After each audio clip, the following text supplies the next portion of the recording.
Sekarang kita masuk dalam session atau pelajaran yang kedua dari seri Fondasi Kristen ini. Dan saya akan membahas perbandingan Kristen dengan agama-agama yang lain. Tentang Kristen ini memang ada yang menyebut agama, ada yang tidak senang dengan sebutan agama, tapi saya tidak terlalu mempedulikan istilah seperti itu. Pokoknya kita akan melakukan perbandingan agama Kristen dan agama-agama yang lain. Saya tidak akan membahas terlalu mendetail, tetapi kita perlu tahu intinya saja.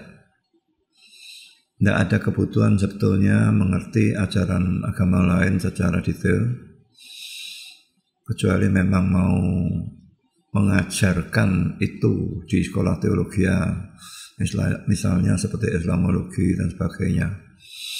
Tapi kalau tidak, dan ini jelas bukan tujuan kita hanya perlu belajar tentang inti dari agama lain dan perbedaannya dengan Kristen. Pertama-tama saya akan memulai dengan ayat ini yang berbunyi Amsal 14:12 ini.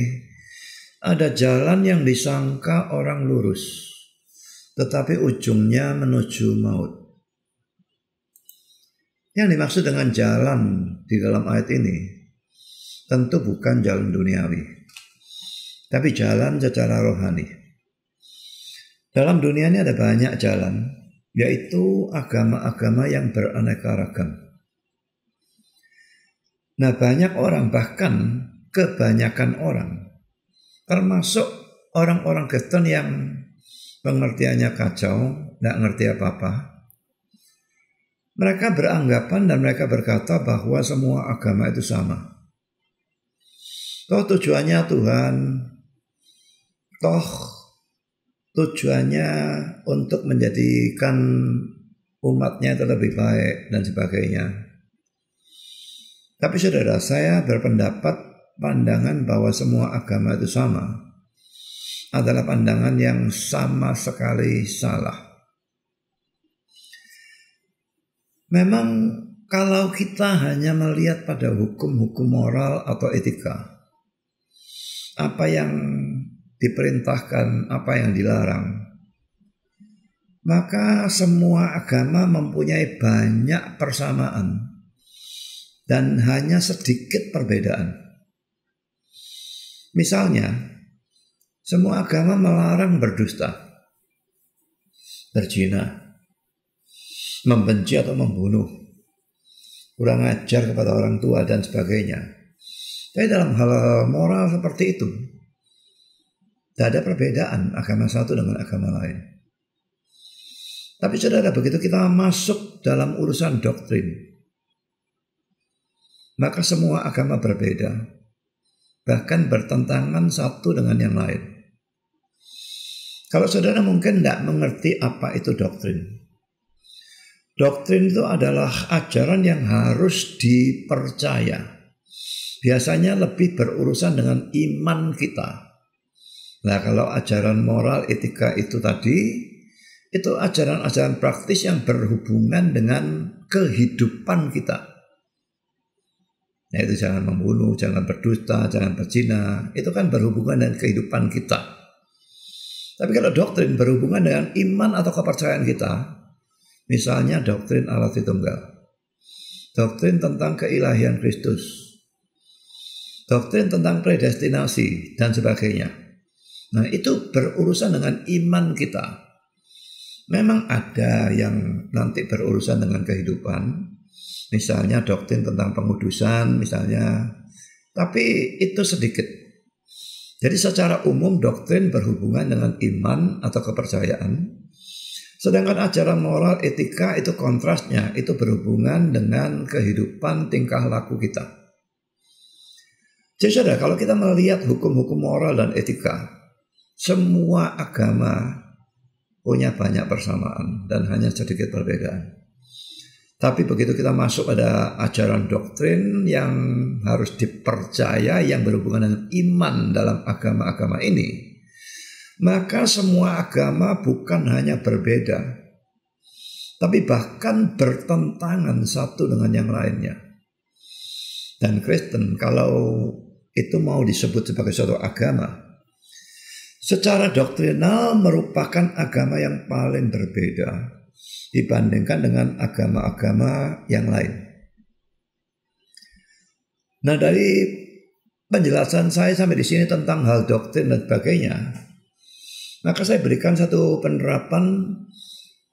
Kalau ada orang yang tidak senang doktrin dan hanya senang pada ajaran-ajaran yang bersifat praktis seperti moral dan etika,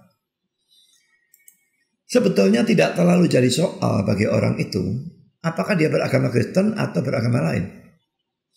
Dan apakah dia mengikuti gereja Kristen yang benar atau yang sesat.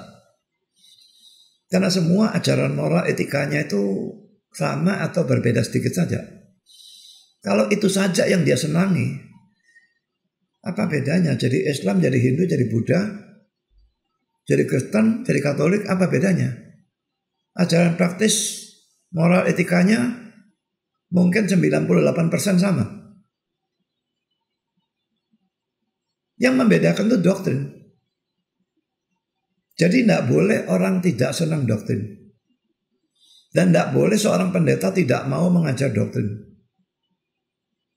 Kalau saudara ikut seorang pendeta dan saudara tidak melihat ajaran-ajaran doktrin, sebaiknya saudara tinggalkan pendeta itu. Tidak ada bedanya saudara ikut pendeta seperti itu dengan ikut agama lain. Juga kalau saudara ada dalam suatu gereja Kristen, kalau doktrin tidak dipedulikan dan ajaran moral dan etika saja yang ditekankan, tidak ada bedanya apakah saudara mengikuti gereja yang benar atau gereja yang sesat. Misalnya mengikuti Kristen yang Injili, Alkitabiah, yang Reform, dan mengikuti gereja seperti Saksi Yehuwa misalnya. Secara doktrinal, nyaris tidak ada beda. Mereka bagus sekali ajaran doktrinal dan etikanya.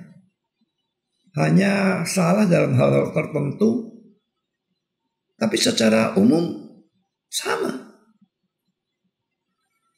Jadi saudara, maulah belajar doktrin dan carilah gereja, pendeta yang mengajar doktrin. Cuma memang jangan kebablasan. Dari ekstrem satu lari ke ekstrem lain. Pendeta yang hanya mengajar doktrin, tidak mau mengajar moral dan etika, itu tidak bagus juga. Karena moral dan etika itu penting juga untuk kehidupan kita. Dan saudara hanya mau doktrin, tidak bagus juga. Pengajaran moral dan etika juga penting. Jadi dua ini mesti punya ada keseimbangan ya di dalam pelajaran-pelajaran yang kita terima dan di dalam pengertian atau kepercayaan kita. Ini mesti ada keseimbangan. Dua-duanya perlu. Sekarang saudara, perbedaan-perbedaan antara Kristen dan agama-agama lain itu justru merupakan perbedaan-perbedaan yang sifatnya prinsip atau dasari. Seperti saudara, pertama, pengakuan terhadap Yesus Kristus. Ini sesuatu yang betul-betul sifatnya dasar. Dalam hal ini sebetulnya Kristen dan Katolik itu sama. Pengakuan terhadap Yesus Kristus. Sama-sama percaya bahwa Yesus adalah Allah, Tuhan, lalu menjadi manusia, lalu mati di salib, menjadi penebus, juru selamat, itu sama. Jadi saudara, kita akan soroti hal-hal ini ya. Agama Kristen atau kekristenan mempercayai Yesus Kristus sebagai yang pertama-tama Tuhan dan atau Allah. Kata Tuhan dan Allah itu beda ya. Tuhan itu terjemahan dari bahasa Inggris Lord, Allah terjemahan dari bahasa Inggris God. Seringkali orang menerjemahkan God menjadi Tuhan. Ini karena pengaruh dari Islam betulnya. Tapi menurut saya, God itu terjemahannya adalah Allah. Ada aliran-aliran Kristen seperti Yahweisme yang melarang penggunaan kata Allah. Saya tidak percaya omong kosong mereka. Mereka bilang Allah itu adalah nama pribadi dari Tuhannya orang Islam. Tapi dari apa yang saya pelajari, saya punya banyak sekali sumber, tapi tidak akan berikan di sini. Allah itu memang berasal dari kata bahasa Arab, dan Allah itu berasal dari al dan ilah, dua kata Arab. Al itu artinya the dalam bahasa Inggris, definite article atau kata sandang tertentu, dan ilah itu God. Jadi Allah sebetulnya terjemahnya the God. Jadi itu bukan nama. Tidak ada salahnya sedikit pun menggunakan kata Allah. Nah, Allah itu sebetulnya bagi saya adalah jenis makhluk. Jadi kalau Gabriel, Mikael itu jenis makhluknya malaikat. Budi, Yanto dan sebagainya itu jenis makhluknya manusia. Mopi, Blacky itu jenis makhluknya anjing. Maka dia itu jenis makhluknya adalah Allah. Memang Allah digunakan kata jenis makhluk itu tidak pas ya. Karena makhluk itu creature, itu ciptaan. Tapi kita tidak punya kata untuk Allah dalam hal itu. Jadi mau tidak mau harus menggunakan kata. Tapi kita tahu kata makhluk itu sebetulnya tidak cocok untuk Allah. Jadi Allah itu jenis makhluk. Makanya kalau Yesus itu adalah anak Allah, maka bandingkan ya. Kalau manusia punya anak, anaknya apa? Anaknya manusia. Kalau anjing punya anak, anaknya apa? Anaknya anjing juga. Anak anjing itu anjing, anak manusia itu manusia. Anak kucing, kucing. Malaikat tidak bisa punya anak, jadi kita tidak bisa bicarakan. Nah, anak Allah, karena Allah itu jenis makhluk, anak Allah itu adalah Allah. Karena itu Yesus Kristus sebut diri sebagai anak Allah. Itu artinya dia mengaku diri sebagai Allah. Dan kalau Tuhan lalu apa? Tuhan itu terjemahan dari Lord dan itu adalah jabatan. Jadi seperti presiden itu jabatan, gubernur itu jabatan, pendeta itu jabatan, kedudukan. Maka Tuhan itu adalah jabatan atau kedudukan yang tertinggi di seluruh alam semesta. Ya, kita mempercayai Yesus Kristus sebagai Tuhan dan sebagai Allah dalam arti kata setinggi-tingginya. Bukan Tuhan sekunder atau Allah sekunder, Allah kecil, tidak. Tapi Tuhan dan Allah dalam arti kata setinggi-tingginya, semutlak-mutlaknya. Sama seperti kita menganggap Bapa itu Tuhan, Bapa itu Allah. Dalam arti yang sama kita mempercayai Yesus itu adalah Tuhan dan Yesus itu adalah Allah. Tapi kita tidak punya dua atau tiga Allah atau Tuhan. Kita punya cuma satu. Itu yang kita sebut dengan doktrin Tritunggal. Karena mereka punya satu hakikat, tiga pribadi. Kita tidak akan mendalami itu dulu karena ini adalah pelajaran dasar. Jadi saudara, kembali pada perbedaannya. Kristen percaya Yesus sebagai Tuhan dan sebagai Allah dalam arti kata setinggi-tingginya. Nah, kalau kita lihat agama-agama lain, apakah itu Islam, Hindu, Buddha, dan agama-agama yang lain lagi, paling-paling hanya menganggap Yesus sebagai orang yang baik atau saleh. Atau kalau Islam menganggap Yesus sebagai nabi, tidak lebih dari itu. Tidak ada dari mereka yang menganggap Yesus sebagai Tuhan, apalagi sebagai Allah. Nah, dalam hal ini harus diwaspadai ajaran dari sekte seperti Saksi Yehova yang mengajarkan bahwa Yesus bukanlah Tuhan. Perhatikan T huruf besar ya. Dia tidak mau kalau Yesus itu Tuhan, gitu ya. Tapi dia menganggap sebagai Tuhan.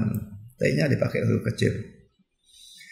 Juga bukan Allah yang sungguh-sungguh, Allah huruf besar, tetapi hanya pakai huruf kecil masih ditambah Allah kecil lagi. Kalau dalam bahasa Inggris diterjemahkan God, suatu Allah. Tapi saudara, karena mereka sebetulnya mempercayai monoteisme, jadi mereka percaya cuma ada satu Allah. Kalau Bapa itu Allah besar, lalu Yesus Allah kecil, ini jadi politeisme ya. Dan kalau kita debat dengan mereka, dan saya pernah debat seperti itu, saya desak, Yesus itu tidak bisa Allah kecil, kamu jadi politeisme. Kamu mau percaya dia Allah sungguh-sungguh atau bukan Allah sama sekali? Maka mereka akhirnya memilih bukan Allah sama sekali. Jadi itu ajaran mereka. Jadi ini sesat dan bukan ajaran Kristen. Karena Kristen yang benar mempercayai Yesus betul-betul sebagai Allah dan sebagai Tuhan. Dalam arti kata yang setinggi-tingginya setara dengan Bapa dan Roh Kudus. Dari Bapa, Anak, Roh Kudus betul-betul setara. Tidak ada yang lebih tinggi atau lebih rendah.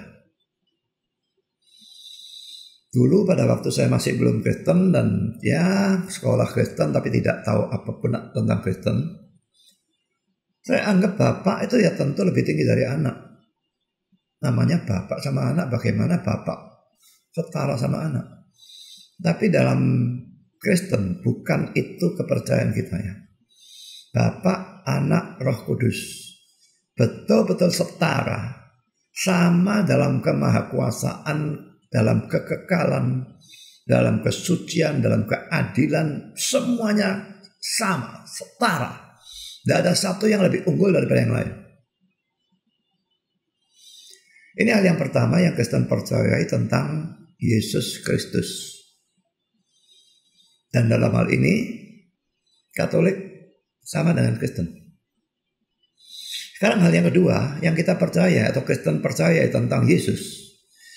Yesus adalah juru selamat atau penebus dosa. Nah ini mutlaknya, doktrin dasar dari Kristen ya.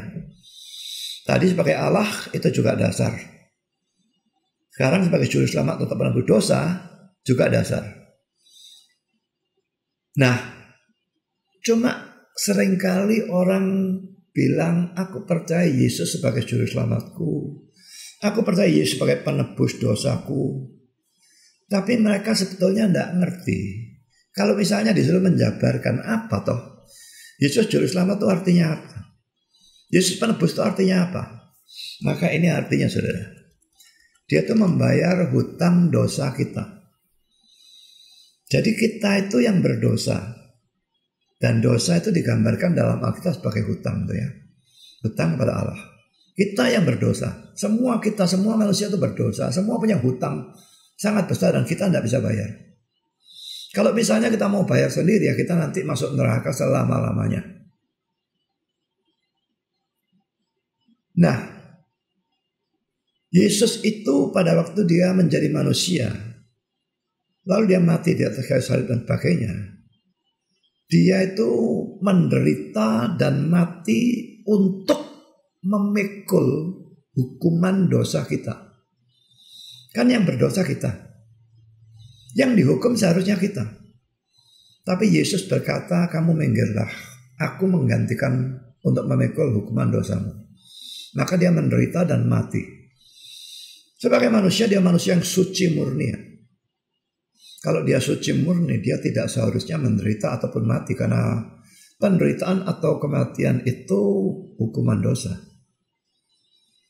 Kenapa dia lalu harus menderita dan mati? Dia menderita dan mati untuk menggantikan kita, memikul hukuman dosa kita.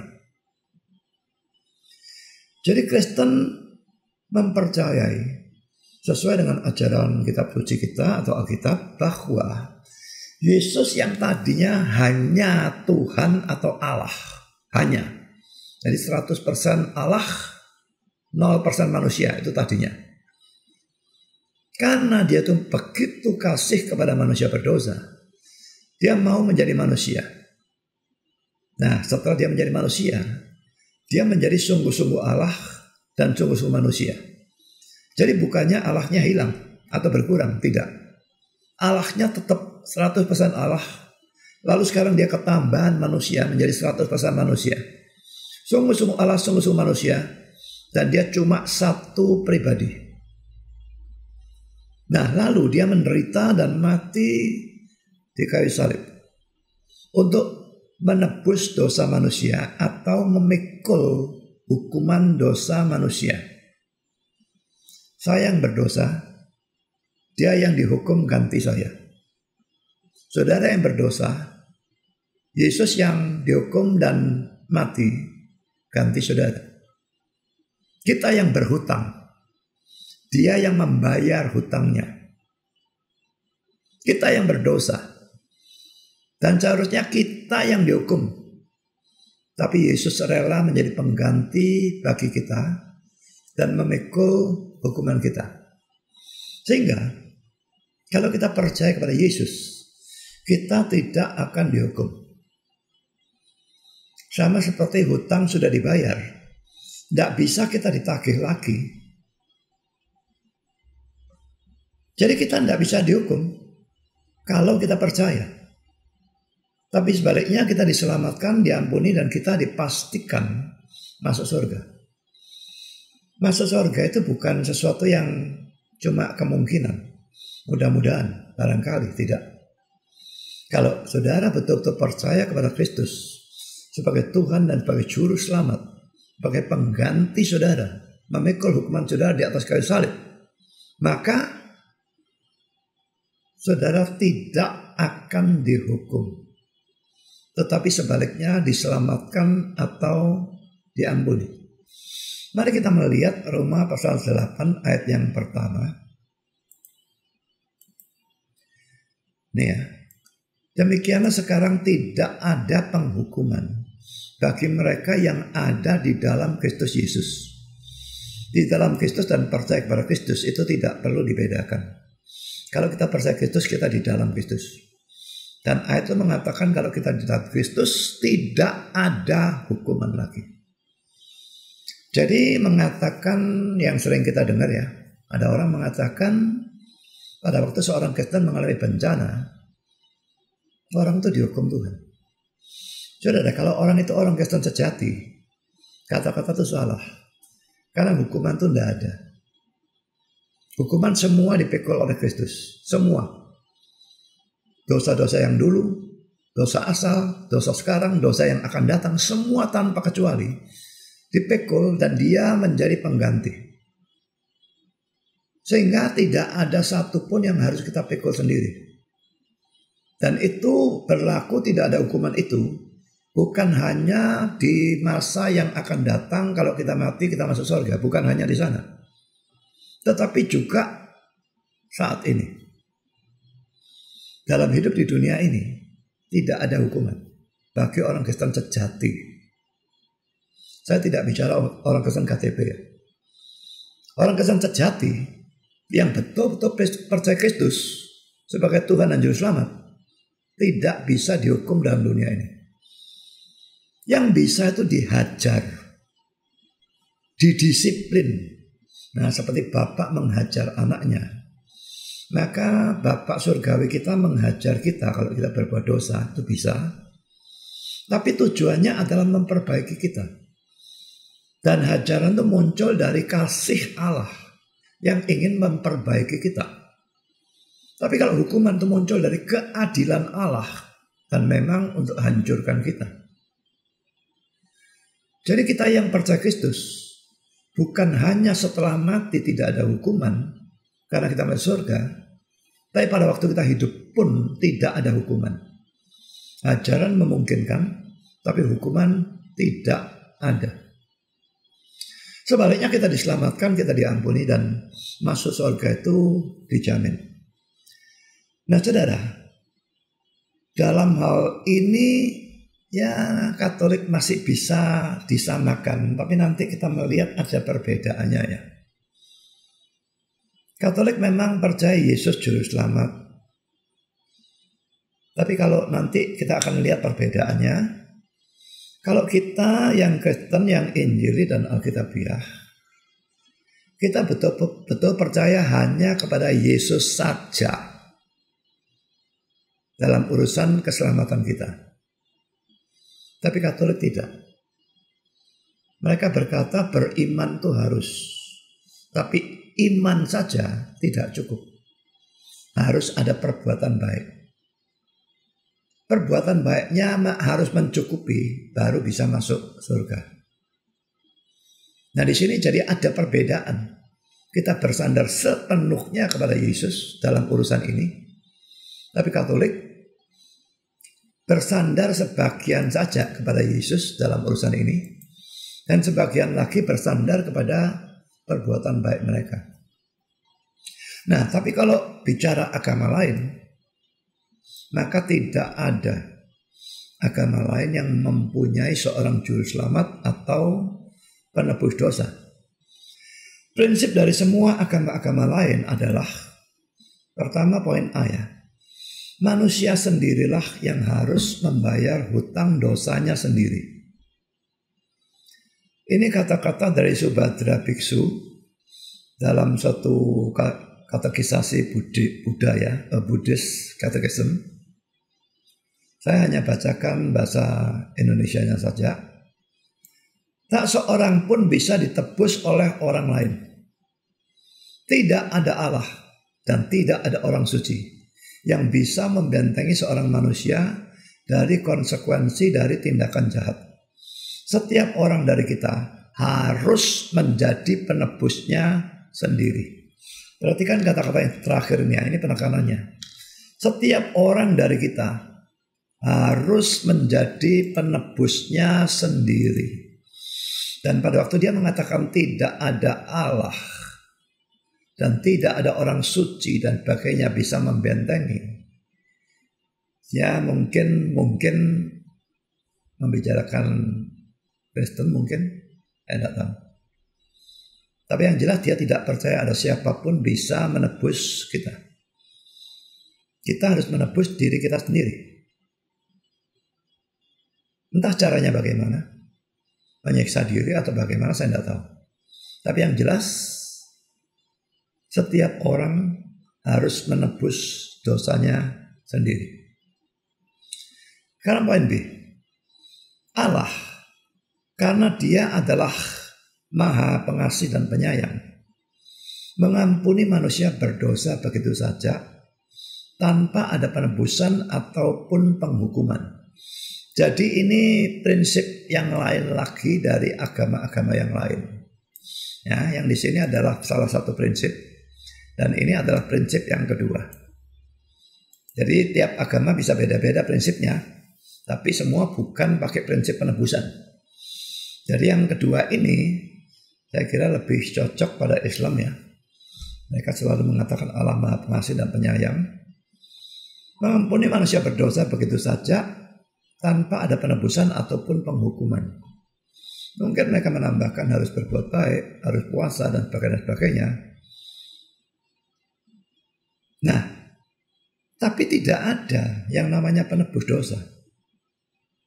Dalam Islam tidak ada. Dalam agama lain juga tidak ada. Nah, dari sudut pandang Kristen, saudara, kalau mau dikatakan bahwa tanpa penebusan, tanpa penghukuman manusia berdosa masuk surga begitu saja, itu menunjukkan Allah itu kehilangan keadilannya. Karena dalam Kristen dipercaya kalau dikatakan Allah itu adil, maka manusia berdosa itu harus dijatuhi hukuman dosa. Tinggal apakah hukuman dosa itu dipikul oleh penebus kita, pengganti kita yaitu Kristus, atau hukuman dosa itu dipikul oleh orang yang berbuat dosa. Bagi yang percaya Yesus, hukuman dosanya dipikul oleh Yesus. Bagi orang yang tidak percaya Yesus, dia yang harus memikul hukuman dosa itu dengan masuk neraka selama-lamanya. Jadi Allah itu adil dalam Kristen. Tidak bisa dia tidak menghukum sama sekali. Dosa sekecil apapun dia harus menghukum. Kalau sama sekali tidak ada pemberian hukuman, dia kehilangan keadilannya. Jadi pemberian hukuman itu saja yang bisa atau diberikan kepada Kristus atau diberikan kepada orang yang berbuat. Diberikan kepada Kristus kalau orangnya yang berbuat itu orang percaya. Tapi kalau orangnya yang berbuat orang tidak percaya, diberikan kepada orangnya dan dia akan masuk neraka selama-lamanya. Jadi saudara, dalam persoalan pengakuan terhadap Yesus Kristus ini, dalam poin ini, Katolik masih saya anggap sama dengan Kristen. Katolik juga percaya Yesus sebagai Tuhan dan Allah, juga sebagai juru selamat atau penebus dosa, sekalipun untuk yang terakhir yang tadi sudah saya jelaskan ada sedikit perbedaan. Dan itu nanti akan lebih menyolok pada poin-poin selanjutnya. Sekarang kita masuk dalam poin yang kedua, saudara. Prinsip kekristenan adalah Allah mencari manusia. Ini sesuatu yang luar biasa pentingnya. Lah sebaliknya, saudara, beda total, bahkan bertentangan total. Prinsip dari semua agama lain adalah manusia mencari Allah. Rasanya sepertinya Allahnya tuh tidak butuh manusia yang butuh kok. Jadi Allahnya tenang-tenang saja di surga, dan manusia harus mencari Allah. Nah, caranya macam-macam. Bisa dengan membuang dosa, bisa dengan berbuat baik, berbakti, atau berpuasa, atau mungkin bertapa, atau apapun, macam-macam hal yang mereka lakukan untuk mencari Allah. Ini prinsip dari semua agama lain. Manusia cari Allah. Ini kata-kata dari Thomas Arnold. Perbedaan antara kekristenan dan semua sistem agama lain sebagian besar terletak di sini, yaitu bahwa dalam agama-agama lain manusia didapati mencari Allah, sedangkan kekristenan adalah Allah mencari manusia. Tapi jangan kaget ya kalau ada Kristen yang mengajarkan enggak, dalam Kristen manusia juga cari Allah. Itu Kristen yang sesat. Jadi kalau saudara mau masuk dalam Kristen, hati-hati. Karena Kristen ini luar biasa banyak aliran. Ada yang cuma salah, ada yang sesat yang sebetulnya sama sekali tidak bisa dianggap sebagai Kristen.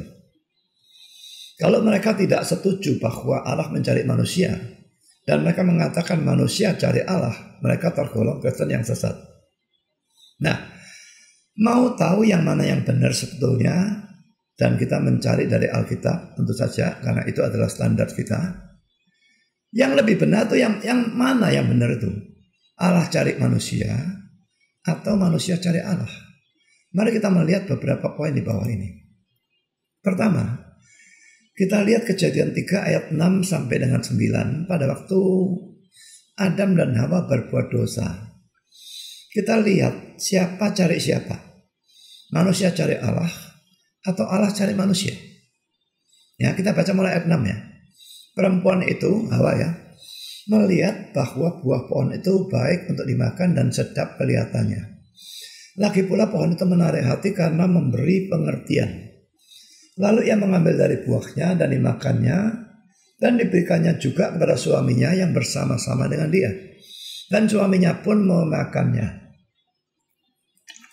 Ayat 7, maka terbukalah mata mereka berdua, dan mereka tahu bahwa mereka telanjang. Lalu mereka menyemat daun pohon ara dan membuat cawat. Ketika mereka mendengar bunyi langkah Tuhan Allah yang berjalan-jalan dalam taman itu pada waktu hari sejuk, bersembunyilah manusia dan istrinya itu terhadap Tuhan Allah di antara pohon-pohonan dalam taman. Tetapi Tuhan Allah memanggil manusia itu dan berfirman kepadanya, di manakah engkau? Di manakah engkau ini bukan berarti dia minta informasi ya. Dia tahu manusianya di mana. Dia maha tahu. Tapi dia maunya manusia itu keluar dan mengaku kesalahannya. Tapi dari kata-kata yang ayat 8b ini, jelas bahwa manusia waktu sudah jatuh dalam dosa, mereka tidak mencari Allah, mereka bersembunyi malah. Allahnya memanggil dan mencari mereka. Jadi dari sini kelihatan dengan jelas bahwa pada waktu Adam dan Hawa jatuh dalam dosa, mereka tidak cari Allah. Sebaliknya, mereka bersembunyi. Allah yang cari mereka. Di manakah engkau? Allah mau mereka datang dan mengaku. Tapi bagaimanapun juga, di sini kita melihat prinsip yang sudah ada sejak manusia jatuh ke dalam dosa untuk pertama kali, yaitu Allah yang mencari manusia, bukan sebaliknya. Ini poin pertama. Poin kedua, dalam Lukas 19 ayat 10, Yesus berkata, sebab anak manusia datang untuk mencari dan menyelamatkan yang hilang. Istilah anak manusia menunjuk kepada Yesus. Manusia punya anak manusia itu manusia. Ya. Kalau istilah anak manusia tentu tidak diartikan berarti dia bukan manusia, tentu tidak begitu ya. Tapi anehnya istilah anak Allah sering diartikan begitu. Dia anak Allah berarti dia bukan Allah. Anak manusia itu manusia. Anak Allah, Allah. Memang kita yang percaya disebut anak Allah. Tapi kita anak Allah karena pengadopsian. Yesus anak Allah dalam arti yang sesungguhnya. Nah sekarang sudah kembali pada ayat ini. Dikatakan anak manusia datang untuk mencari dan menyelamatkan yang hilang. Jadi saudara, Yesus itu Allah dan manusia. Allah yang menjadi manusia. Dan dia datang itu tujuannya untuk mencari dan menyelamatkan yang hilang.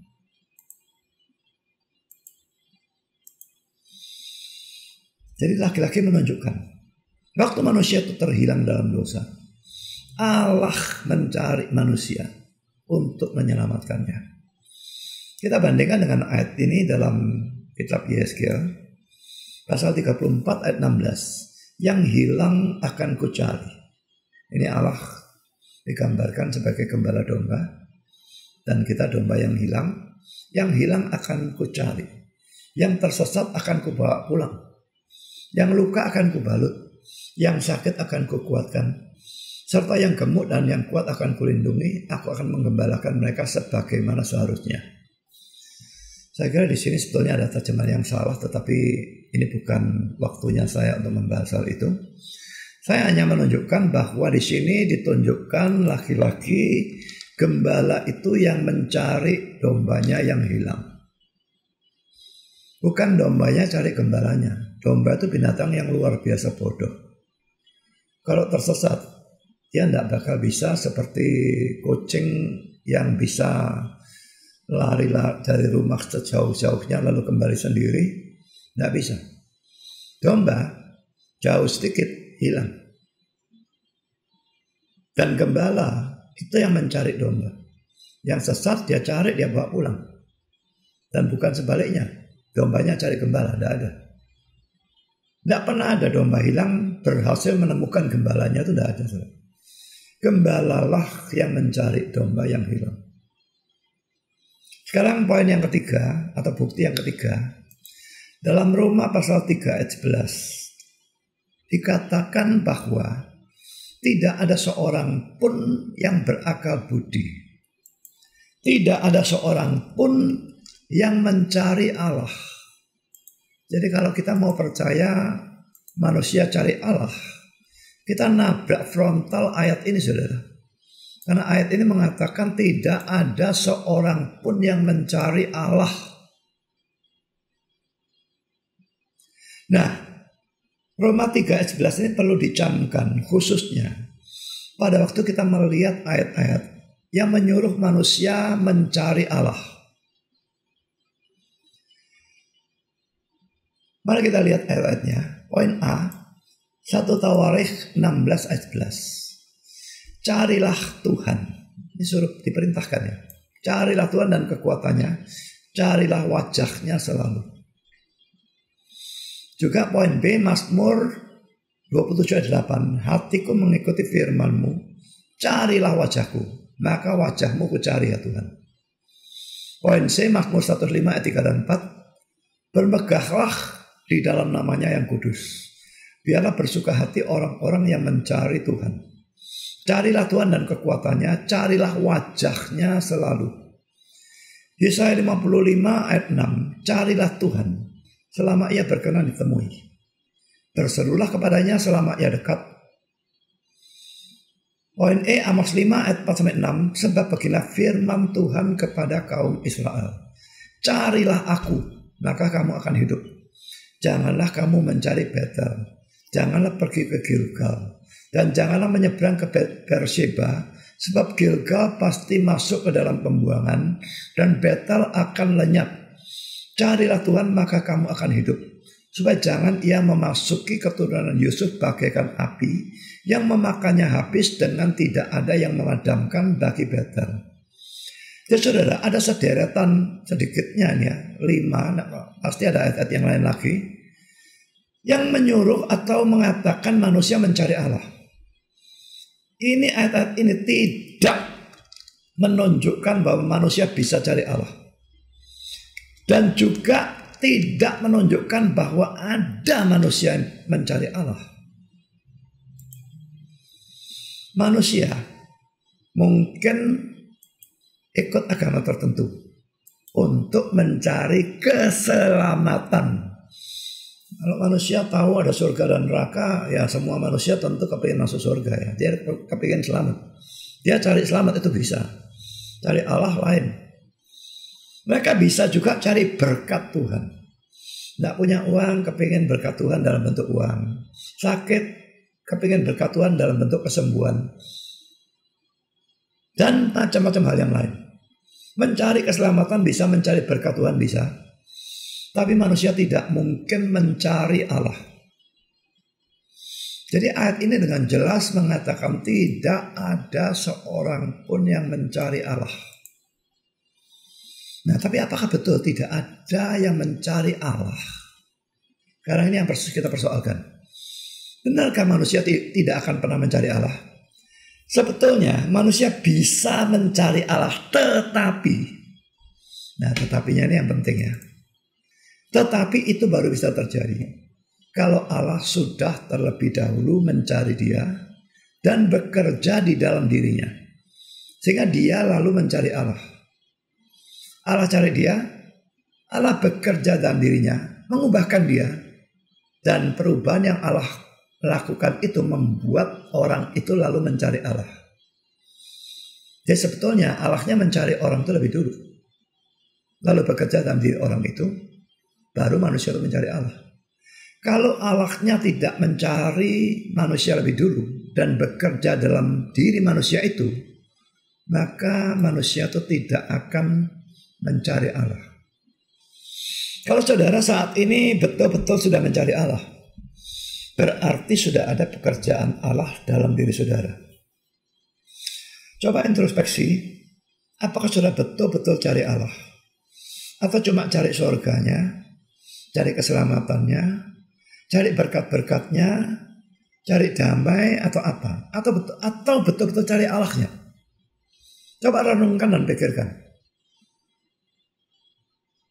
Kalau saudara betul-betul sudah mencari Allah, kepingin menemukan Allah, maka itu terjadi karena Allahnya sudah mencari saudara lebih dulu. Dia sudah bekerja dalam diri saudara. Istilahnya yang digunakan dalam Kristen, dia sudah melahir barukan saudara. Saudara menjadi orang yang baru. Beda dengan yang dulu. Yang dulu tidak cari Allah. Yang sekarang cari Allah. Waktu saya dulu belum Kristen, masih kecil, saya lahir dalam keluarga kafir. Saya tidak peduli Allah. Sama sekali saya tidak cari. Saya pergi ke gereja untuk cari cewek. Dari cewek yang bagus, saya berhenti ke gereja. Saya pergi ke gereja karena diharuskan oleh sekolah. Kadang-kadang tahun pelajaran baru, seluruh sekolah harus ke gereja. Ya sudah pergi. Tapi saya tidak peduli Allah. Saya tidak cari dia. Tapi suatu kali saya mengalami problem dan saya berdoa kepada Allah yang tidak saya kenal. Dan ajaibnya, dia menjawab doa saya. Waktu itu problem pelajaran. Waktu saya di tingkat 2 ETS. Dan ajaib, dia tolong saya lulus. Padahal saya sebelumnya yakin, wah sekali ini saya tidak lulus. Tapi saya berdoa, Tuhan menjawab. Dan saya lulus. Dan saat itu untuk pertama kali dalam hidup saya merasa Tuhan cinta saya, Tuhan peduli saya. Dan saya heran, kenapa dia peduli saya dan cinta saya? Padahal saya selama mulai saya lahir sampai saat itu, saya tidak peduli dia. Dan saya tidak cari dia. Dan itu pertama kali betul-betul merasa dia cinta saya. Dan tidak bisa tidak. Karena saya merasa dia mencintai saya. Saya lalu mulai mencari dia. Nah, ini sudah ada pekerjaan Allah dalam diri saya. Sehingga saya menjadi orang yang berbeda dengan yang dulu. Dulunya tidak peduli. Saya tidak cari dia. Saya cari cewek. Cari kekayaan kalau bisa. Tidak cari dia. Tapi saat itu, dari doa yang dijawab itu, Allah sudah bekerja dalam diri saya. Mengubahkan, melahirbarukan. Entah kapan persisnya dia melahirbarukan, saya tidak tahu. Tapi pada waktu saya sudah mulai mencari dia, serius betul-betul dari hati saya mencari dia. Saya yakin itu sudah dilahirbarukan. Belum percaya, tapi sudah dilahirbarukan. Jadi prinsip di dalam teologi reform, orang dilahirbarukan dulu. Baru nanti dia bisa percaya. Ada selang waktunya. Bisa agak pendek, beberapa menit. Bisa lebih panjang sampai beberapa bulan. Tapi yang pasti kelahiran baru terjadi dulu. Kalau tidak, orang itu tidak akan peduli Allah. Di Injil bagaimanapun dia tidak akan peduli Injil.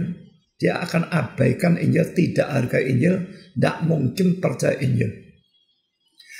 Jadi saudara, prinsip yang benar tetap adalah Allah cari manusia dan bukannya manusia mencari Allah. Sekarang kita masuk dalam poin yang ketiga. Keselamatan melalui iman kepada Yesus Kristus.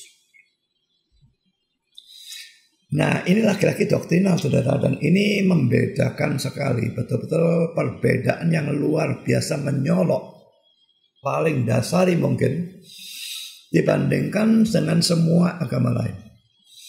Dalam semua agama-agama lain, keselamatan didapatkan karena perbuatan baik saja, atau karena iman atau percaya plus perbuatan baik.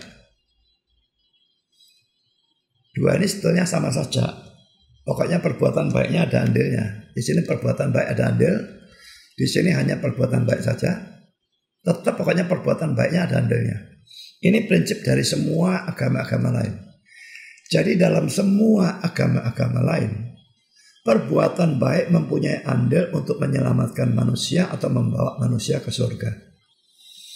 Nah, kalau tadi dalam 2 poin yang di atas, Katolik masih saya anggap segolongan dengan Kristen. Dalam poin yang ketiga ini, Katolik sudah termasuk agama-agama lain. Seperti tadi sudah saya singgung, Katolik tidak percaya keselamatan karena iman saja, tapi karena iman plus perbuatan baik. Kalau agama lain lagi, malah iman kepada Kristus itu tidak ada. Perbuatan baik saja. Ya, mungkin iman ada, iman pada Allah, tapi bukan pada Kristus. Iman pada Tuhan. Tapi iman pada Kristus, penebusan Kristus, tidak ada agama manapun. Nah, Katolik masih ada iman, tapi tambah perbuatan baik. Nah, ini membuat mereka beda secara dasar dengan kita. Dan ini bagi saya menyebabkan saya tidak percaya Katolik itu sebagai Kristen. Betul-betul beda secara mendasar. Mungkin banyak pendeta yang anggap mirip atau sama, tidak jadi soal. Saya beda. Saya menganggap Katolik dan Kristen beda mendasar dalam hal ini. Kalau memang tidak beda mendasar, lalu apa perlunya reformasi Martin Luther pada tahun 1517 itu? Dan dalam reformasi itu ada semboyan back to the Bible, kembali kepada Alkitab. Apanya yang kembali kalau tidak pernah menyimpang dari Alkitab? Jelas pada saat itu dianggap ajaran Katolik menyimpang jauh dari Alkitab. Salah satunya dalam hal ini. Dan dikembalikan pada Alkitab. Jadi beda secara mendasar. Bagi saya orang Katolik yang betul-betul Katolik bukan saudara seiman saya. Ini bukan dalam arti memusuhi, tapi ini bicara secara strict. Dalam hal rohani mereka bukan saudara seiman saya. Beda, sama sekali beda.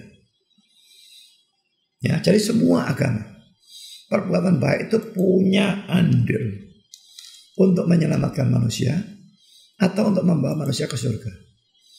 Nah, untuk menunjukkan hal ini, saya akan membahas secara singkat. Saya katakan singkat.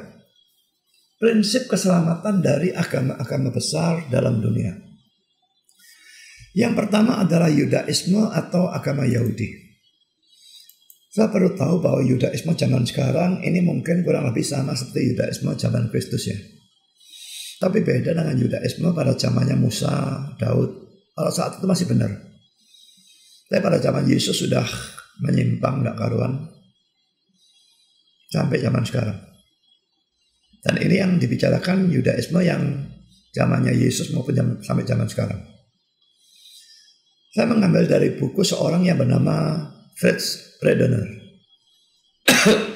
Dalam kalimat ini dia berbicara tentang ajaran Yudaisme atau agama Yahudi dalam persoalan keselamatan.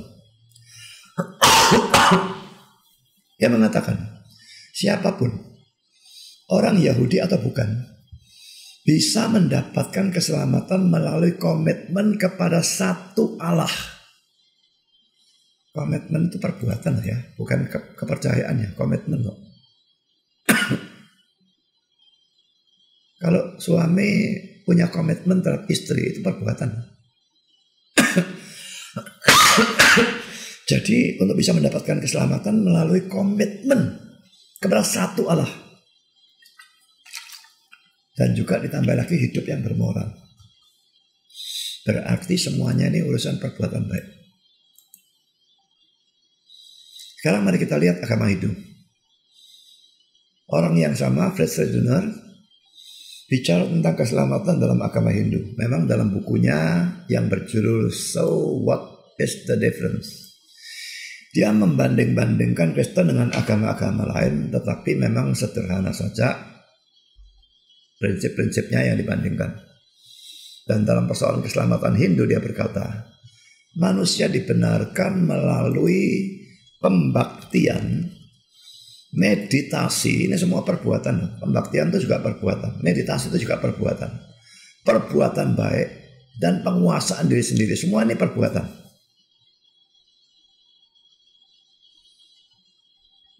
Jadi ini agama Hindu. Sekarang agama Buddha. First Redana lagi tentang keselamatan dalam agama Buddha.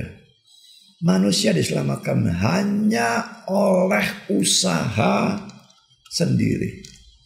Tadi kita sudah kutip dari katekisme Buddha. Tidak ada penebus manusia yang suci atau Allah, tidak ada. Semua orang nebus dirinya. Nah ini manusia diselamatkan hanya oleh usaha sendiri. Tidak bisa orang lain selamatkan orang lain. Kamu berusaha sendiri. Saudara berusaha sendiri. Saya berusaha sendiri. Nah usaha itu mau tidak mau perbuatan bukan. Sekarang yang keempat agama Islam. Fritz Bredner lagi tentang ajaran Islam berkenaan dengan keselamatan.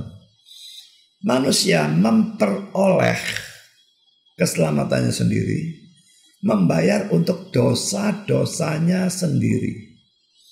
Nah, dalam hal ini saya perlu bacakan bahasa Inggrisnya ya, karena kata bahasa Inggrisnya tidak bisa saya terjemahkan dengan persis ya. Man earns his own salvation, pays for his own sins. Saya terjemahkan earns ini dengan kata memperoleh. Tapi ini sebetulnya tidak persis ya. Karena ini catatannya saya berikan di sini. Kata to earn sebetulnya berarti memperoleh karena telah melakukan sesuatu.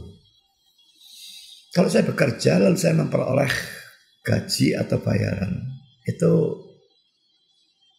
saya earn uang itu, money itu. Ya. Jadi memperoleh karena telah melakukan sesuatu. Nah, tapi dimasukkan di sini jadi kacau kalimatnya. Maka saya terjemahkan manusia memperoleh. Tapi karena dia melakukan sesuatu, ya, keselamatan sendiri, membayar untuk dosa-dosanya sendiri. Mungkin puasa, mungkin pergi naik haji, saya tidak tahu persisnya. Tapi yang jelas mereka percaya kebaikan-kebaikan mereka itu nutupi dosa. Jadi manusia earn salvation-nya sendiri, keselamatannya sendiri, dan membayar untuk dosa-dosanya sendiri. Tidak ada penebus membayar untuk dosanya mereka, itu tidak ada. Mereka tidak percaya itu. Tapi kita percaya Yesus membayar untuk dosa-dosa kita. Ya, beda. Sekarang poin 5, dia membicarakan secara umum. Tadi kan satu persatu ya. Sekarang secara umum, dalam agama-agama lain secara umum, dia mengatakan demikian. Banyak agama dan sekte. Kalau sekte ini biasanya dalam Kristen tetapi sesat ya. Banyak agama dan sekte mengakui problem dosa. Tetapi solusi mereka selalu berbeda dengan solusi dari kekristenan. Sementara kekristenan mengatakan bahwa satu-satunya keselamatan dari dosa adalah iman kepada Yesus Kristus dan kematiannya yang menebus di salib. Agama-agama lain mencari keselamatan melalui perbuatan-perbuatan baik atau pemeliharaan peraturan-peraturan dan hukum-hukum. Ya, jadi ini agama-agama lain. Semua demikian. Nah sekarang karena tadi sudah saya katakan Katolik itu dalam hal ini termasuk agama lain. Saya di sini membahas secara khusus ya. Poin ke-6 ini saya bahas agama Katolik, Roma Katolik. Dalam persoalan ini saudara, selamat melalui iman saja atau perbuatan baik punya andil, maka Katolik termasuk dalam kategori agama lain. Nah sekarang saya akan membuktikan bahwa dalam Katolik memang perbuatan itu punya andil. Ya. Dalam Roma Katolik, pertama poin A, baptisan itu dianggap mutlak perlu untuk keselamatan. Setidaknya ini Katolik zaman dulu. Sekarang tetap seperti itu saya kira, tetapi mereka di negara yang tidak mayoritas, rasanya mereka tidak berani menekankan. Baptisan itu mutlak perlu untuk keselamatan sampai-sampai orang yang sudah mau mati koma itu dibaptis. Ada wakil yang menjawab, apakah kau percaya dan sebagainya. Wakilnya jawab. Lalu orang yang koma dibaptis. Karena apa mereka sampai lakukan seperti itu? Karena mereka anggap kalau tidak dibaptis, tidak bisa sama sekali ada kemungkinan masuk surga. Nah padahal saudara, baptisan itu kan termasuk perbuatan baik atau ketaatannya. Kita diperintahkan untuk dibaptis. Kita mau memberikan diri kita dibaptis. Itu ketaatan terhadap perintah Tuhan. Jadi itu termasuk perbuatan baik. Kalau itu dianggap mutlak perlu untuk keselamatan, maka jelas perbuatan baik atau ketaatan itu punya andil dalam keselamatan. Juga poin B, dalam Katolik itu dipercaya adanya, ini saya terpaksa pakai istilah bahasa Inggris, Mortal sin, kalau mau diterjemahkan itu dosa besar atau dosa mematikan. Dan venial sin, dosa kecil atau dosa remeh. Nah, mortal sin dan venial sin itu mereka sangat bedakan. Dan mereka bedakan dalam arti seperti ini. Mortal sin dianggap bisa menghancurkan keselamatan seseorang. Jadi, orang yang sudah selamat harus menjauhi mortal sin. Kalau tidak, hilang keselamatannya. Jadi laki-laki terlihat bahwa ketaatan seseorang punya andil dalam keselamatannya. Kalau venial sin bagaimana? Venial sin ini mereka katakan dosa remeh kok. Tidak diakui pun tidak masalah. Saudara, saya atau Kristen percaya juga adanya tingkat dosa ya. Berat ringannya dosa ada. Tapi pembedaannya tidak seperti ini. Kami percaya ada dosa yang lebih kecil dan dosa yang lebih besar dan dosa yang sangat besar dan sebagainya. Tetapi tidak ada dosa kecil yang boleh diremehkan lalu tidak diakui pun tidak apa-apa. Itu kami tidak percaya. Dosa yang kecil pun upahnya adalah maut dan harus diakui. Sebaliknya dosa besar, saya tidak percaya ada dosa sebesar apapun yang bisa menghancurkan keselamatan seseorang. Daud itu selamat. Dia berdosa besar. Berzina dengan Batsheba, membunuh Uria. Apakah keselamatannya hancur? Dia dihajar pasti. Tetapi dia tidak dihukum. Dia orang beriman, hukumannya ditanggung oleh Kristus. Kristus belum ada saat itu. Tetapi pada waktu Kristus mati, hukumannya diberlakukan secara surut. Kalau tidak, ya Daud tidak bisa masuk surga. Daud melakukan dosa yang besar dalam ukuran Katolik. Itu pasti termasuk mortal sin, berzina dan bunuh orang. Tapi keselamatan dia tidak hancur. Dia tetap masuk surga.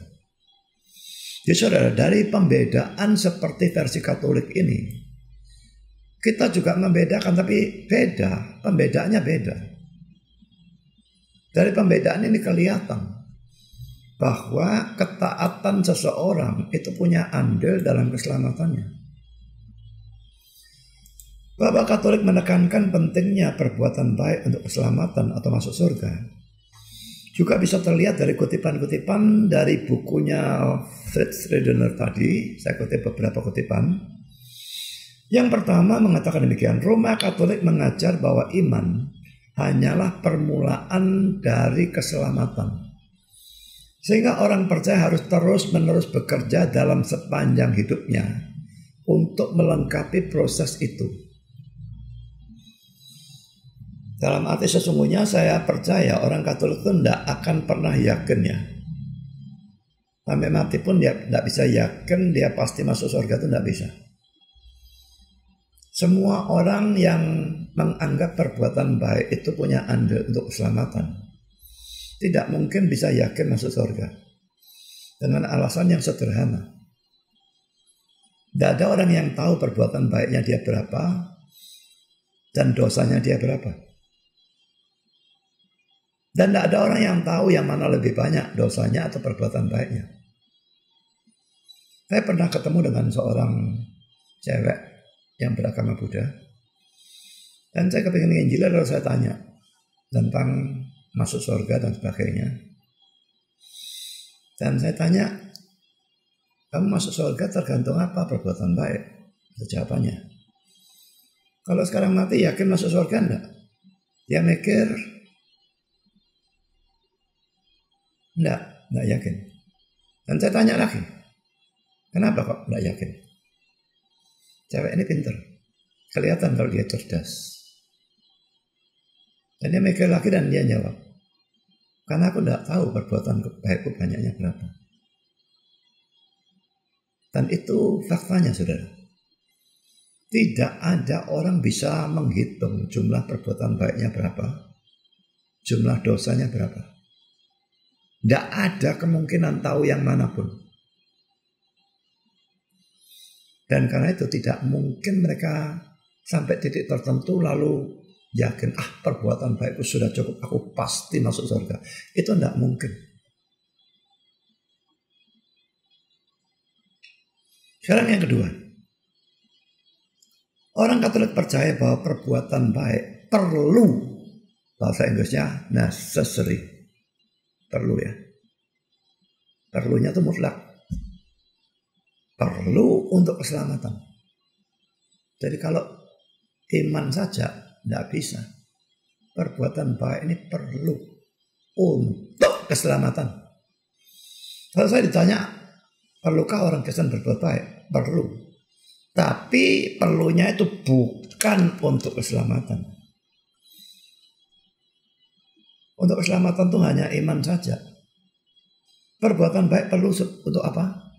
Untuk menyenangkan Tuhan. Untuk menunjukkan kasih kita pada Tuhan. Untuk memuliakan Tuhan. Supaya kita tidak jadi batu sandungan bagi orang lain dan sebagainya. Jadi ada gunanya perbuatan baik. Tapi pasti bagi orang Kristen, perbuatan baik itu bukannya perlu untuk keselamatan. Tapi Katolik percaya perbuatan baik perlu untuk keselamatan. Ini beda sama sekali. Tujuan perbuatan baiknya beda. Yang ketiga, keselamatan dipastikan oleh iman. Tidak berhenti sampai di situ, saudara. Ditambah perbuatan baik. Seperti yang disalurkan melalui gereja Roma Katolik. Terus bagian terakhirnya saya tidak ngerti maksudnya apa. Disalurkan, tidak ngerti bagaimana. Tapi pokoknya dipastikan oleh iman, bukan iman titik, tidak. Iman ditambah perbuatan baik. Jadi saudara, dalam agama Kristen atau kekristenan, kita bisa selamat hanya karena iman atau percaya kepada Yesus Kristus sebagai Tuhan dan Juru Selamat. Dan sama sekali bukan karena perbuatan baik kita. Jadi dalam agama Kristen sekalipun perbuatan baik itu juga harus dilakukan. Tetapi perbuatan baik itu sama sekali tidak punya andil dalam menyelamatkan kita atau membawa kita ke surga. Dihitamkan ya. Bukannya Kristen tidak perlu berbuat baik. Perlu. Cuma tujuannya berbuat baik. Bukan untuk diselamatkan. Kita diselamatkan karena iman. Setelah selamat karena iman itu, baru kita berbuat baik. Jadi bukan supaya selamat, selamatnya sudah terjadi lebih dulu. Nah sekarang saudara, Kristen dan Katolik menggunakan Alkitab yang ya beda sedikit. Punya mereka ada tambahan Deuterokanonika. Tetapi Alkitab kita mereka percaya juga mestinya kan. Nah, mari akan kita lihat dalam Alkitab. Saya tidak percaya Alkitab mereka, saya percaya Alkitab kita. Hanya 66 kitab, punya mereka ada 72.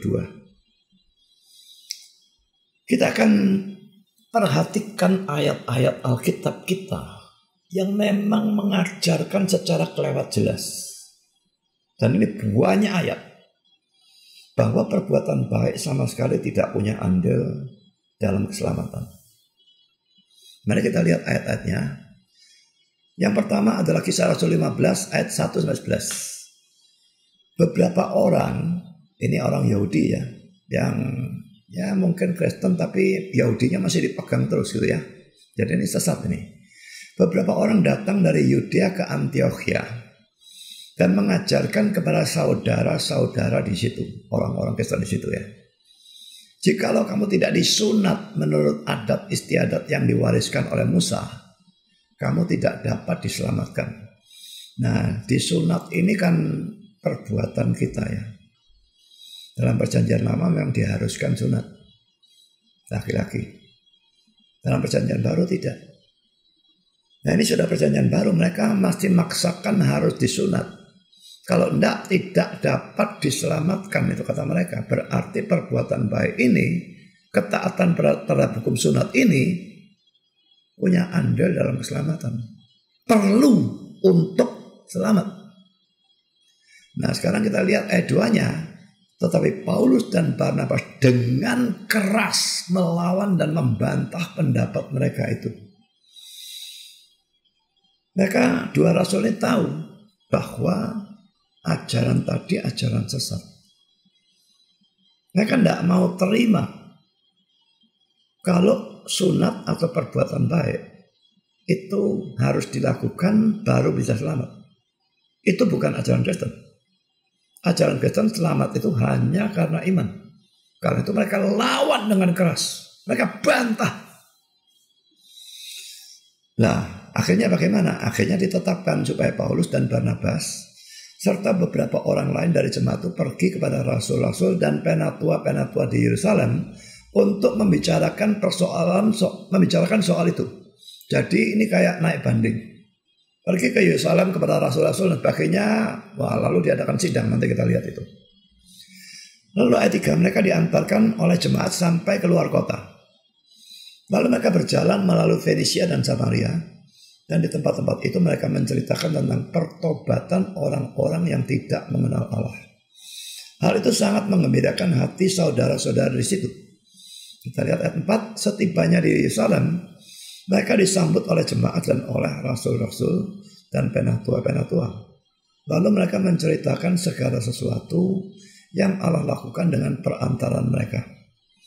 Tetapi beberapa orang dari golongan Farisi, ini sama dengan yang tadi itu ya, yang telah menjadi percaya datang dan berkata, orang-orang bukan Yahudi harus disunat.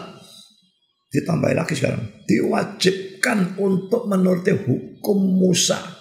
Nah ini perbuatan baiknya. Tidak mau mereka hanya percaya, tidak bisa. Ayat 6, maka persidanglah rasul-rasul dan penatua-penatua untuk membicarakan soal itu. Jadi ronde sekarang, sidang. Ya. Sesudah beberapa waktu lamanya berlangsung pertukaran pikiran mengenai soal itu. Berdirilah Petrus dan berkata kepada mereka, hai saudara-saudara, kamu tahu bahwa telah sejak semula Allah memilih aku dari antara kamu, supaya dengan perantaraan mulutku bangsa-bangsa lain mendengar berita Injil dan menjadi percaya. Kita baca ayat yang selanjutnya, ayat 8. Dan Allah yang mengenal hati manusia telah menyatakan kehendaknya untuk menerima mereka. Sebab ia mengaruniakan Roh Kudus juga kepada mereka sama seperti kepada kita. Dan ia sama sekali tidak mengadakan perbedaan antara kita dengan mereka. Sesudah ia menyucikan hati mereka oleh iman. Titik. Tidak ada perbuatan. Tidak ada sunat. Dalam ayat 10. Kalau demikian, mengapa kamu mau mencobai Allah dengan meletakkan pada tengkuk murid-murid itu suatu kuk yang tidak dapat dipikul, baik oleh nenek moyang kita maupun oleh kita sendiri? Baik nenek moyang maupun mereka sendiri tidak bisa berbuat baiknya cukup sampai selamat itu tidak bisa. Kok mau suruh orang lain pikul kuk yang mereka sendiri tidak bisa pikul itu bagaimana? Ayat 11. Sebaliknya kita percaya bahwa oleh kasih karunia Tuhan Yesus Kristus kita akan beroleh keselamatan sama seperti mereka juga. Jadi perhatikan, oleh iman. Dan sama baik Yahudi maupun non-Yahudi oleh iman beroleh keselamatan. Jelas Petrus berpihak pada Paulus dan Barnabas, bukan pada orang-orang Yahudi yang menekankan sunat dan ketaatan pada hukum Musa. Mari kita bandingkan ayat 11b ini dengan Roma 11 ayat 5 dan 6. Demikian juga pada waktu ini ada tinggal suatu sisa menurut pilihan kasih karunia. Yang saya tekankan ayat 6-nya ya. Tetapi jika hal itu terjadi karena kasih karunia, maka bukan lagi karena perbuatan. Sebab jika tidak demikian, maka kasih karunia itu bukan lagi kasih karunia. Saudara, kata kasih karunia ini adalah satu kata yang dulu pada waktu saya pertama-tama jadi Kristen, saya bingung artinya apa tuh? Karena ini suatu istilah Kristen. Dalam bahasa Inggris, grace. Dalam bahasa kita, kasih karunia. Kasih karunia itu adalah sesuatu dalam diri Allah yang menyebabkan dia memberikan yang baik kepada orang yang tidak layak dapat. Kalau dia memberikan yang baik kepada orang yang layak dapat, itu namanya upah, pahala. Kalau dia memberikan yang buruk kepada orang yang memang layak dapat buruk, memang tidak layak dapat baik, lalu dikasih buruk, maka itu namanya hukuman atau keadilan. Tapi kalau orangnya tidak layak dapat, orangnya buruk, tapi dikasih yang baik, itu kasih karunia. Jadi ini perlu dimengerti istilah kasih karunia atau grace. Ini yang membuat Allah mau memberikan yang baik kepada kita yang tidak layak mendapatkan. Kita semua tidak layak masuk surga, saudara. Layaknya semua kita masuk neraka, saya termasuk. Tapi melalui penebusan Kristus dan iman itu juga dianugerahkan, kita mendapat sesuatu yang baik, luar biasa baiknya, yaitu surga, keselamatan. Dan itu dianugerahkan kepada kita yang tidak layak. Nah sekarang kita baca lagi ayat 6 ya. Tetapi jika hal itu terjadi karena kasih karunia, maka bukan lagi karena perbuatan. Sebab jika tidak demikian, maka kasih karunia itu bukan lagi kasih karunia. Kalau perbuatannya dijadikan syarat, perbuatanmu cukup dikasih kasih karunia. Loh, kasih karunia itu pemberian yang baik kepada yang tidak layak kok. Nah kalau dikasih syarat perbuatan baik, ya jadi layak. Kalau layak itu berhenti jadi kasih karunia. Jadi kasih karunia dan perbuatan baik itu dikontraskan. Tidak bisa digabungkan ya. Kita itu selamat karena iman dan perbuatan itu tidak bisa. Karena iman dan kasih karunia itu di satu pihak. Iman itu juga dianugerahkan. Itu di satu pihak. Perbuatan, usaha itu di pihak lain.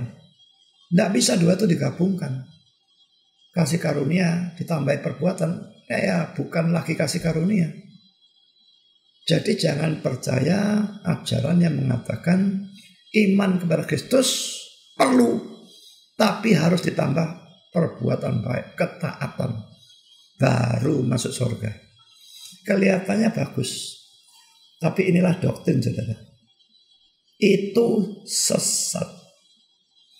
Kalau saudara percaya seperti itu, saya jamin saudara berakhir di neraka. Jadi perbedaannya perlu sekali diketahui antara Katolik dan Kristen. Karena perbedaannya begitu mendasar, maka saya percaya orang Katolik bukan saudara seiman saya. Percaya Kristus saja selamat. Percaya Kristus plus perbuatan tidak selamat. Sekarang saya berikan teks kedua yang menunjukkan bahwa hanya iman dan bukan perbuatan yang membuat kita diselamatkan atau dibenarkan. Roma 3, 24, 27, 28. Dan oleh kasih karunia Allah telah dibenarkan dengan cuma-cuma karena penebusan dalam Kristus Yesus. Cuma-cuma, saudara. Kalau perbuatan baik itu ikut campur, maka kita membayar. Tapi ini gratis, cuma-cuma. Hanya iman dianugerahkan. Maka gratis. Ya. Ayat 27, jika demikian apa dasarnya untuk bermegah? Tidak ada. Berdasarkan perbuatan? Tidak. Melainkan berdasarkan iman. Karena kami yakin bahwa manusia dibenarkan karena iman. Sampai di sini sudah cukup ya. Tapi sekarang ditambahin negatifnya. Dan bukan karena ia melakukan hukum Taurat. Hukum Taurat firman Tuhan ya, PL ya. Melakukan hukum Taurat itu perbuatan baik. Di sini dikatakan bukan karena ia melakukan hukum Taurat. Dibenarkannya karena iman. Lalu perbuatan baiknya disingkirkan. Dan di sini dikatakan apa dasarnya untuk bermegah? Tidak ada. Berdasarkan perbuatan? Tidak. Saudara, kalau perbuatan baik itu punya andil dalam keselamatan. Ada dua orang, yang satu perbuatan baiknya mencukupi maka dia selamat. Yang kedua perbuatan baiknya tidak mencukupi maka dia tidak selamat. Nah yang pertama ini bisa bermegah dong. Ya aku selamat karena aku memang lebih baik dari dia. Dia kurang, perbuatan baiknya punya aku cukup. Mesti boleh bermegah. Tapi di sini dikatakan tidak ada. Menunjukkan bahwa perbuatan baik memang tidak punya andil.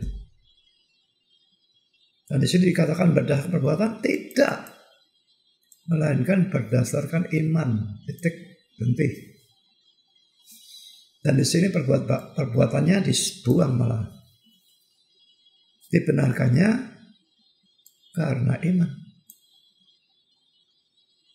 Sekarang kita lanjut teks yang ketiga. Poin C. Roma 9 ayat 30 sampai dengan 32a. Jika demikian, apakah yang hendak kita katakan? Ini, bahwa bangsa-bangsa lain yang tidak mengejar kebenaran telah memperoleh kebenaran. Yaitu kebenaran berarti kan karena iman, titik. Tetapi bahwa Israel sungguh pun mengejar hukum yang akan mendatangkan kebenaran, tidaklah sampai kepada hukum itu. Mengapa tidak? Karena Israel mengejarnya bukan karena iman, tetapi karena perbuatan. Kita melihat ya, ini agama Yahudi pada zamannya Paulus. Dan dia sendiri turut termasuk dalam agama Yahudi, tapi dia bertobat menjadi orang Kristen. Tapi Israel yang belum bertobat, mereka mengejar bukan karena iman, tapi perbuatan. Makanya tadi Yudaisme perbuatan. Sekarang poin D, poin keempat, Galatia 2 ayat yang ke-16. Kamu tahu bahwa tidak seorang pun, saya tekankan ya, tidak seorang pun yang dibenarkan oleh karena melakukan hukum Taurat, tapi hanya oleh karena iman dalam Kristus Yesus. Melakukan hukum Taurat lagi-lagi baik ya, perbuatan baik kan ya. Tapi tidak ada orang yang dibenarkan karena baik, itu tidak ada. Tapi hanya karena iman dalam Kristus Yesus. Sebab itu kami pun telah percaya kepada Kristus Yesus supaya kami dibenarkan oleh karena iman dalam Kristus dan bukan oleh karena melakukan hukum Taurat. Sebab tidak ada seorang pun yang dibenarkan oleh karena melakukan hukum Taurat. Saya tidak usah ulang-ulang karena kalimatnya sebetulnya sama-sama semua ayat ini, banyak yang sama. Kan saya lanjutkan poin E, Galatia 3 ayat 6 sampai dengan 11. Secara itu jugalah Abraham percaya, iman dan percaya sebetulnya sama saja kan ya. Percaya kepada Allah, maka Allah memperhitungkan hal itu kepadanya sebagai kebenaran. Jadi kamu lihat bahwa mereka yang hidup dari iman, mereka itulah anak-anak Abraham. Dan kitab suci yang sebelumnya mengetahui bahwa Allah membenarkan orang-orang bukan Yahudi oleh karena iman, telah terlebih dahulu memberitakan Injil kepada Abraham. Olehmu segala bangsa akan diberkati. Jadi mereka yang hidup dari iman, mereka lah yang diberkati bersama-sama dengan Abraham yang beriman itu. Kita lanjut ayat yang ke-10. Karena semua orang yang hidup dari pekerjaan hukum Taurat, hidup dari pekerjaan hukum Taurat itu maksudnya mencari keselamatan dengan taat kepada Taurat, ya. Dikatakan justru berada di bawah kutuk karena mereka tidak mungkin berhasil. Mereka pasti dosa. Dan karena dosa mereka dikutuk. Sebab ada tertulis, terkutuklah orang yang tidak setia melakukan segala sesuatu yang tertulis dalam kitab hukum Taurat. Jadi saudara, baru tidak terkutuk itu kalau saudara bisa taat sempurna. Betul-betul taat sempurna, tidak ada dosa satu pun, sekecil apapun tidak ada sama sekali, baru tidak terkutuk. Dan itu tidak mungkin. Hanya Yesus yang bisa hidup seperti itu. Yang lain semua terkutuk. Ayat 11. Dan bahwa tidak ada orang yang dibenarkan di hadapan Allah karena melakukan hukum Taurat adalah jelas. Karena orang yang benar akan hidup oleh iman. Kita benar, kita dibenarkan, kita hidup, dapat hidup yang kekal. Itu semua oleh iman. Kalau saudara mau masuk surga dengan berbuat baik, dengan membuangi dosa dan berusaha melakukan perbuatan apapun yang sudah anggap baik, saya jamin saudara akan berakhir di neraka.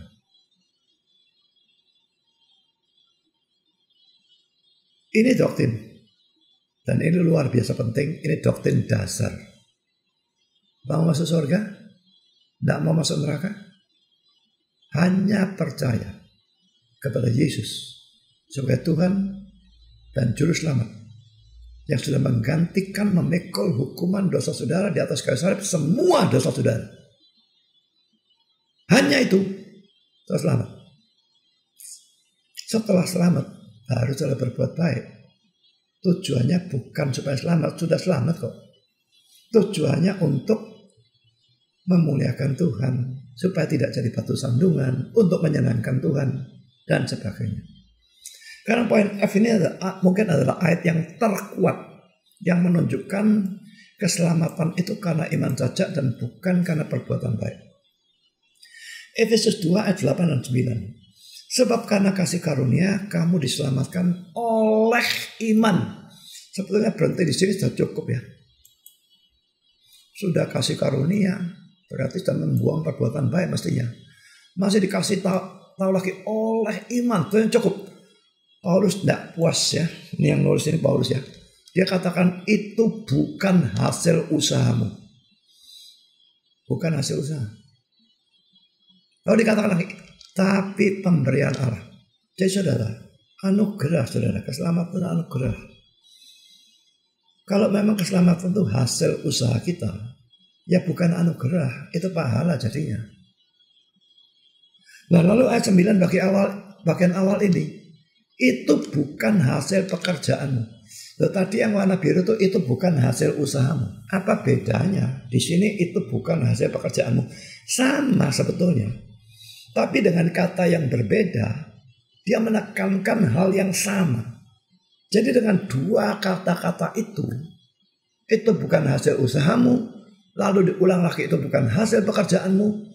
Dia mau membuang jauh-jauh, sejauh mungkin perbuatan baik sebagai punya andil di dalam mendapatkan keselamatan. Nah lalu dia nambahkan lagi, jangan ada orang yang memegahkan diri. Tadi sudah saya jelaskan tentang memegahkan diri. Kalau usaha kita atau perbuatan baik kita punya andil, kita selamat, orang lain tidak selamat, kita bisa bermegah. Saya lebih baik dari orang itu. Bahwa dilarang memegahkan diri berarti perbuatan baik tidak punya andil. Jadi seluruh ayat ini menekankan habis-habisan. Selamat karena iman saja. Bukan karena perbuatan. Sama sekali bukan. Saudara sebaiknya menghafalkan ayat ini. Berguna untuk diri saudara sendiri. Berguna untuk meneguhkan iman. Berguna pada waktu saudara memberitakan Injil kepada orang-orang lain. Setidaknya tahu alamatnya ayat ini, maka bisa dicari dalam Alkitab. Efesus 2 ayat 8 dan 9. Sekarang saya lanjutkan poin G. Filipi 3 ayat 7 sampai 9. Tetapi apa yang dahulu merupakan keuntungan bagiku, sekarang kuanggap rugi karena Kristus. Malahan segala sesuatu kuanggap rugi karena pengenalan akan Kristus Yesus Tuhanku lebih mulia daripada semuanya. Oleh karena dialah aku telah melepaskan semuanya itu dan menganggapnya sampah, supaya aku memperoleh Kristus dan berada dalam Dia. Perhatikan ya, berada dalam Dia itu bukan kita bisa berada di dalam Kristus, itu bukan dengan kebenaranku sendiri karena mentaati hukum Taurat, melainkan dengan kebenaran karena kepercayaan kepada Kristus. Saya tadi sudah katakan ya, kalau kita percaya Kristus, kita ada di dalam Dia. Waktu bahas Roma 8 ayat 1 tadi. Jadi kita berada dalam Dia bukan karena ketaatan kita, tapi karena beriman kepada Kristus. Ya, saya ulang, berada dalam Dia bukan dengan kebenaranku sendiri karena mentaati hukum Taurat, melainkan dengan kebenaran karena kepercayaan kepada Kristus Yaitu kebenaran yang Allah anugerahkan berdasarkan kepercayaan. Jadi saudara, kalau kita percaya berdasarkan kepercayaan itu, maka Allah menganugerahkan kebenaran. Kita dianggap sebagai orang benar. Kita dinyatakan sebagai orang benar. Kita tetap orang berdosa. Tapi dalam sudut pandang Allah, kita dianggap sebagai orang benar karena kita ada di dalam Kristus. Jadi pada waktu Allah melihat kita, dia melihat kebenaran Kristus. Maka kita dianggap sebagai orang benar. Secara faktual, kita masih tetap adalah orang berbuat dosa. Masih orang berdosa, masih tetap berbuat dosa. Tapi karena kita ada di dalam Kristus, maka kebenaran Kristus diperlakukan kepada kita. Dan kita dianggap sebagai orang benar. Sekarang poin H. Bahwa perbuatan baik tidak punya andil dalam keselamatan seseorang. Juga bisa terlihat dari selamatnya penjahat yang bertobat di atas kayu salib. Waktu Yesus disalib itu kan ada dua penjahat di kanan kirinya disalibkan bersama dia. Salah satu, kita tidak tahu yang mana ya, kanan atau kiri tidak tahu. Tidak dikatakan. Salah satu percaya pada Kristus pada akhir hidupnya. Dan boleh dikatakan nyaris tidak ada perbuatan baik sama sekali. Bertobat detik-detik terakhir, percaya Kristus, dan dia dinyatakan selamat. Mari kita lihat Lukas 23 ayat 42 dan 43. Lalu ia berkata, ia itu penjahat yang bertobat itu ya. Yesus, ingatlah akan aku apabila engkau datang sebagai raja. Saudara, apakah kata-katanya menunjukkan dia beriman? Ya. Ingat ya, Yesus itu dalam keadaan disalib. Sekarat sebetulnya. Sama sekaratnya dengan dia. Bagaimana dia bisa berkata, Yesus ingatlah akan aku apabila engkau datang sebagai raja. Ini jelas iman. Dia memang belum tahu tentang penebusan Kristus di salib itu, dia belum tahu. Tapi setidaknya dia beriman. Yesus itu raja. Dan akan datang sebagai raja. Tidak peduli sekarang disalib, dia mati. Dia akan datang sebagai raja. Ini iman. Dan ini jelas iman yang benar. Sehingga lalu ayat 43. Kata Yesus kepadanya, aku berkata kepadamu, sesungguhnya hari ini juga engkau akan ada bersama-sama dengan aku di dalam Firdaus. Hari ini. Jadi orang masuk surga itu ya, begitu mati dia masuk surga. Dan Firdaus di sini adalah surga. Memang ada orang yang tidak setuju Firdausnya bukan surga. Saudara, kalau Firdaus ini bukan surga, coba lihat kata-kata Yesus dalam ayat 46 ya. Kita akan lihat Lukas 23 ayat 46.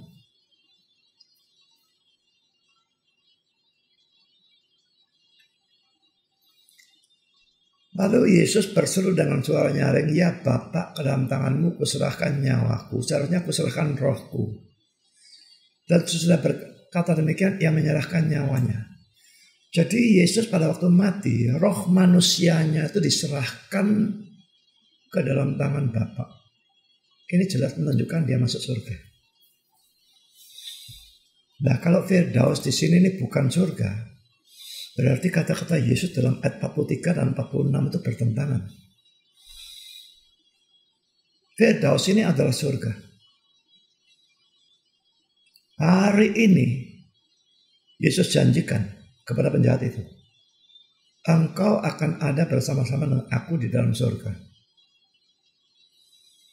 Orang masuk surga itu tidak nunggu akhir zaman Yesus datang kedua kali, tidak. Rohnya memang, hanya rohnya, tubuhnya belum. Tubuhnya menunggu akhir zaman. Tapi rohnya langsung masuk surga pada saat dia mati. Kan itu Yesus bisa berkata atau berjanji hari ini. Memang dua-dua mati hari itu. Hari itu roh manusia Yesus naik ke surga. Dan roh penjahat itu juga di surga bersama-sama dengan Yesus. Pada penjahat ini beriman detik-detik terakhir hidupnya. Dan nyaris dikatakan, nyaris tidak punya perbuatan baik. Penjahat. Jelas selamat itu hanya karena iman. Hati-hati dengan teks ini saudara ya. Teks ini sebetulnya teks yang sangat indah. Apakah ini saudara sendiri yang sudah sampai mendekati ajal, belum percaya Kristus, tahu-tahu sudah diinjili, dan sudah percaya, terus selamat. Jangan pikir, wah sudah terlambat. Selama masih hidup, belum terlambat. Detik terakhir, itu tidak terlambat. Tapi kalau sudah mati, biarpun 1 detik, sudah terlambat. Juga berlaku untuk orang lain. Saya menghadapi orang yang sekarat dan saya tahu orang itu belum percaya. Ada kesempatan menginjil, injililah. Orang tua atau siapapun, keluarga atau teman, orang yang saya cintai, detik-detik terakhir dia hidup, masih hidup, injililah. Tapi sekalipun ayat ini adalah ayat yang indah sekali, bertobat detik terakhir, percaya Yesus detik terakhir tetap selamat. Setan bisa menggunakan ayat ini untuk tujuan yang jahat. Semua ayat yang indah bisa digunakan oleh dia untuk tujuan jahat. Pada waktu saudara mau percaya pada Yesus, setan bisa berbisik di pikiran saudara. Buat apa percaya Yesus sekarang? Udah buat apa? Sekarang nikmati dunia. Enjoy life. Cari senang-senang. Cari cewek, cari apa, narkoba dan sebagainya. Tidak apa-apa. Buat apa percaya Yesus sekarang? Nanti kalau saya mau mati, nah baru percaya Yesus. Jadi hidup senang, mati masuk surga. Kata-kata itu benar. Kalau sempat. Kalau saudara sempat percaya Yesus pada akhir hidup saudara. Ada banyak kematian yang datang mendadak. Bomnya teroris meledak, atau saudara dibunuh orang, ditembak, dibacok langsung mati.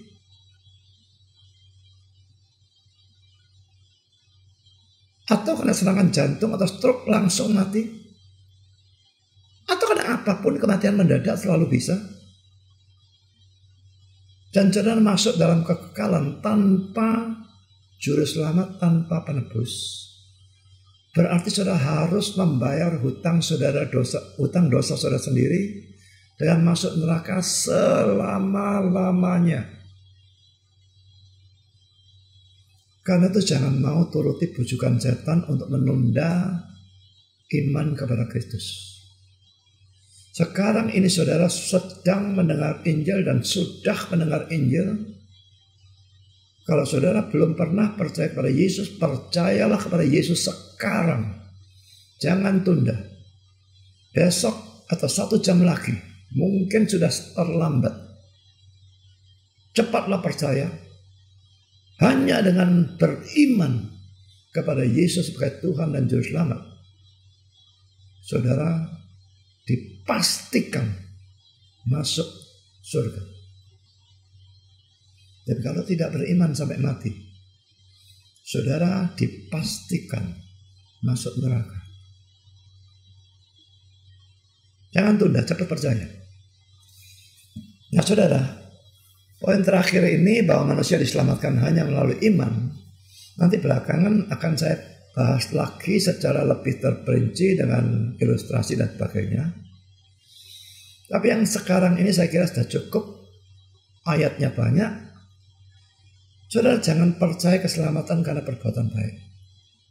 Jangan mimpi dengan berbuat baik, tolong orang, nyumbang ini, nyumbang itu, sudah bisa masuk surga. Jangan mimpi. Saya jamin saya berakhir di neraka kalau saya percaya doktrin sesat itu. Juga jangan percaya keselamatan karena iman dan perbuatan baik. Sama-sama berakhir di neraka. Kristen yang benar, yang alkitabiah, yang injili, selamat itu hanya karena iman kepada Kristus sebagai Tuhan dan Juru Selamat. Tidak ditambahi apapun yang lain. Hanya percaya itu dan sudah selamat. Cepatlah percaya. Sekali lagi, jangan ditunda. Tuhan memberkati saudara.